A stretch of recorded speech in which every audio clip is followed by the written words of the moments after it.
오늘 다룰 주제는 조금 민감한 역사적 내용을 포함하고 있어요. 중국, 한국, 일본 모두가 관련된 아픈 역사의 이야기거든요.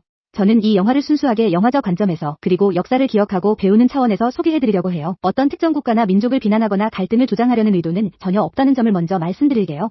역사는 우리가 배워야 할 교훈이지 서로를 원망하거나 미워할 이유가 되어서는 안 되잖아요. 그런 마음으로 편안하게 들어주시면 감사하겠습니다. 댓글에서도 서로 존중하며 건전한 토론이 이루어졌으면 좋겠어요. 그럼 이제 시작해볼까요? 요즘 중국에서 정말 대박이 난 영화가 하나 있어요. 바로 난징 사진관이라는 작품인데요. 이 영화가 얼마나 대단한지 아시나요? 중국 박스오피스 1위를 차지했을 뿐만 아니라 영화를 본 관객들이 극장에서 펑펑 울면서 나온다는 소식이 연일 화제가 되고 있어요. 심지어 실제 역사의 생존자 후손들까지 영화를 보면서 눈물을 참을 수 없었다고 증언할 정도입니다.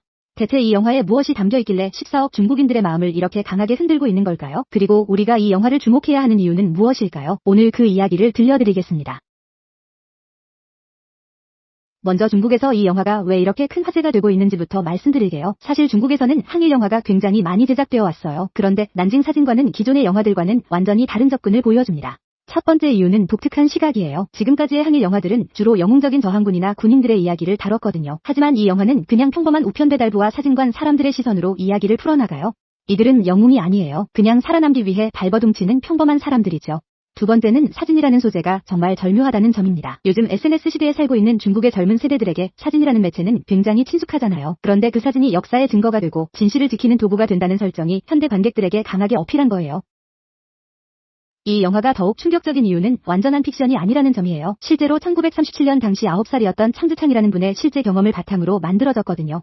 창즈창 어르신은 일본군의 침입으로 가족을 모두 잃었는데 특히 어머니가 갓난아기인 동생을 품에 안고 있다가 일본군의 총검에 찔려 돌아가신 장면을 생생하게 기억하고 계세요. 어머니가 돌아가신 후에도 아기는 계속해서 젖을 찾으며 울었다고 해요. 영화를 본 창즈창 어르신의 딸인 창샤오메이 씨는 이 영화 속에서 일본군이 우는 아기를 돌계단에 내던지는 장면을 보는 순간 모든 것이 생생하게 다가와서 눈물을 참을 수 없었다고 증언했어요. 이처럼 실제 생존자와 그 후손들이 정말 그때가 이랬다고 인정할 정도로 리얼하게 재현된 영화이기 때문에 중국 관객들에게는 단순한 영화가 아니라 살아있는 역사 교육 그 자체로 받아들여지고 있는 거죠. 그런데 여러분, 이 영화가 중국에서만 의미가 있는 건 아니에요. 우리 한국인들에게도 굉장히 중요한 메시지를 던져주고 있거든요. 우리나라도 일제강점기라는 아픈 역사를 겪었잖아요. 그때도 일본은 똑같은 방식으로 우리의 문화를 말살하려 했고 역사를 왜곡하려 했어요. 그런 면에서 이 영화가 보여주는 진실을 기록하고 보존하는 것의 중요성은 우리에게도 매우 절실한 주제입니다. 특히 요즘 젊은 세대들이 역사에 대한 관심이 줄어들고 있다는 우려가 많잖아요. 이 영화는 무겁고 지루한 역사 수업이 아니라 생생하고 감동적인 인간 드라마를 통해 역사의 중요성을 일깨워주고 있어요. 또 하나 주목할 점은 주연 배우 류하오란의 연기 변신이에요. 지금까지 주로 청춘 로맨스나 판타지 영화에서 활동했던 류하오란이 이번에는 완전히 다른 모습을 보여주거든요. 극 중에서 그는 그냥 평범한 우편배달부 아참을 연기해요. 처음에는 그저 살아남기 위해 일본군에게 협조하는 것처럼 보이지만 점차 상황을 깨달으면서 진실을 지키기 위해 목숨을 거는 인물로 변해가죠. 류하오란의 팬들조차 이런 모습은 처음 본다며 놀라고 있을 정도로 완전히 새로운 연기를 보여주고 있어요. 이것만으로도 이 영화를 볼 이유가 충분하다고 생각해요. 영화의 배경이 되는 사진관이라는 공간도 정말 절묘한 선택이에요. 사진관은 원래 사람들의 행복한 순간을 기록하는 곳이잖아요. 결혼식 사진, 가족 사진, 아이들의 성장 사진 같은 것들 말이에요. 그런데 이 영화에서는 그런 평화로운 사진관이 전쟁의 참상을 목격하고 기록하는 공간으로 변해요. 행복을 담던 카메라가 이제는 잔혹한 현실을 고발하는 도구가 되는 거죠. 특히 일본군들이 낮에는 중국 아이들과 함께 웃으며 일중친선 사진을 찍고 밤에는 똑같은 장소에서 학살을 벌이는 이중적인 모습을 대비시켜 보여주는 장면들이 정말 소름 끼쳐요. 하지만 이 영화의 진짜 힘은 절망적인 상황에서도 포기하지 않는 평범한 사람들의 이야기에 있어요. 사진관에 피난 온 사람들은 처음에는 그저 하루라도 더 살아남는 것이 목표였어요. 그런데 일본군의 잔혹한 행위를 담은 사진들을 보게 되면서 이 사진들을 반드시 후세에 남겨야 한다는 사명감을 갖게 됩니다. 무기도 없고 힘도 없는 그들이 할 수 있는 유일한 저항이 바로 진실을 기록하고 보존하는 것이었거든요. 고해가 연기하는 위슈라는 캐릭터가 일본군을 향해 일본인은 짐승이다 라고 외치는 장면은 정말 많은 관객들의 마음을 울렸어요. 이는 단순한 분노의 표현이 아니라 인간으로서의 존엄성을 지키려는 마지막 외침이었죠. 이 영화가 기존의 전쟁 영화들과 다른 또 다른 점은 단순한 물리적 폭력을 넘어서 문화적 침탈까지 세밀하게 다루고 있다는 거예요. 영화 속에서 일본군들은 중국의 옥기, 도자기, 서화 같은 소중한 문화재들을 체계적으로 분류해서 일본으로 가져가려고 해요. 이는 단순히 재물을 약탈하는 차원이 아니라 한 민족의 정체성과 문화 자체를 말살하려는 의도였던 거죠. 우리나라도 일제강점기 때 같은 일을 당했잖아요. 수많은 문화재들이 일본으로 반출되었고 지금도 그 문화재들을 되찾기 위해 노력하고 있어요. 그런 면에서 이 영화가 다루는 문제는 우리에게도 매우 현실적인 이슈예요.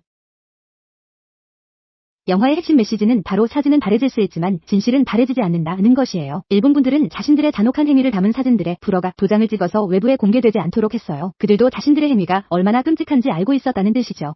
하지만 사진관 사람들은 목숨을 걸고 그 진실을 지켜냈어요. 그 덕분에 오늘날 우리가 그때의 진실을 알 수 있게 된 거죠.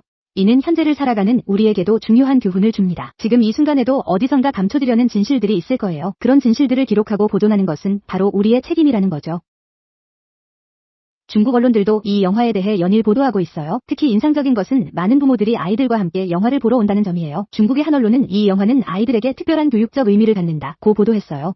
실제로 영화를 본 관객들의 반응도 정말 뜨거워요. 중국 최대 영화 리뷰 사이트인 더우반에서는 평점 8.5점을 기록하고 있는데 이는 중국 영화로서는 상당히 높은 점수예요. 특히 눈물 없이는 볼 수 없는 영화, 역사를 잊지 말아야 한다는 것을 다시 느꼈다는 리뷰들이 쏟아지고 있어요.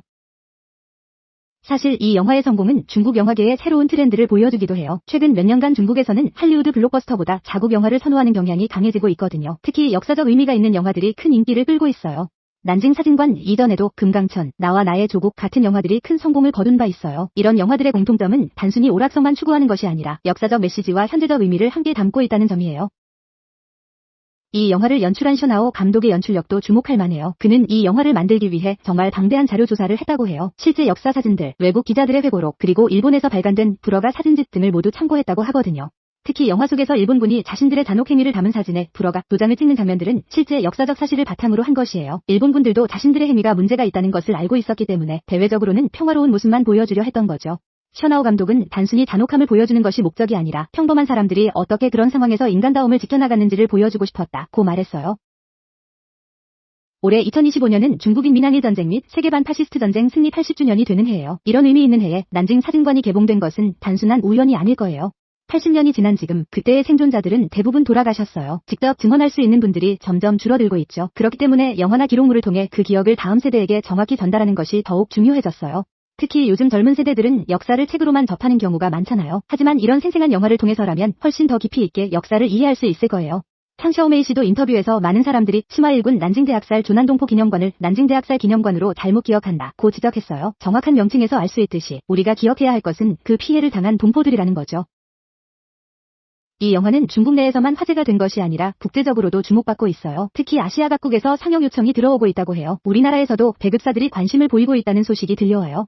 만약 한국에서 개봉한다면 상당한 관심을 받을 것 같아요. 우리나라 관객들도 일제강점기라는 공통된 역사적 경험이 있기 때문에 이 영화가 전하는 메시지에 깊이 공감할 수 있을 거거든요.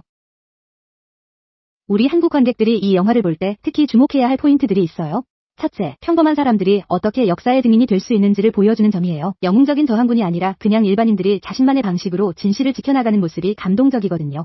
둘째, 기록의 중요성이에요. 사진, 문서, 증언 등을 통해 진실을 보존하는 것이 얼마나 중요한지를 절실하게 느낄 수 있어요. 셋째, 역사교육의 새로운 방식이에요. 딱딱한 교과서가 아니라 감동적인 스토리를 통해 역사를 배울 수 있다는 것을 보여줘요. 난징 사진관이 중국에서 이렇게 큰 성공을 거둔 이유는 단순히 잘 만든 영화여서가 아니에요. 이 영화가 던지는 메시지가 현재를 살아가는 사람들에게 여전히 유효하고 중요하기 때문이에요. 역사를 기억한다는 것은 과거에 얽매이는 것이 아니라 같은 비극이 반복되지 않도록 하는 것입니다. 그리고 진실을 지키고 기록하는 것은 특별한 사람들만의 일이 아니라 우리 모두가 해야 할 일이라는 것을 이 영화는 보여주고 있어요. 중국인들이 이 영화에 열광하는 이유를 이제 이해하시겠죠? 단순한 엔터테인먼트를 넘어서 역사의식과 현재적 의미를 동시에 담고 있기 때문이에요. 우리도 이런 영화를 통해 역사를 돌아보고 현재를 성찰하는 시간을 가져보면 어떨까요? 사진은 바래져도 진실은 바래지지 않으니까요. 오늘 이야기는 여기까지입니다. 다음에도 의미 있는 이야기로 찾아뵙겠습니다. 감사합니다.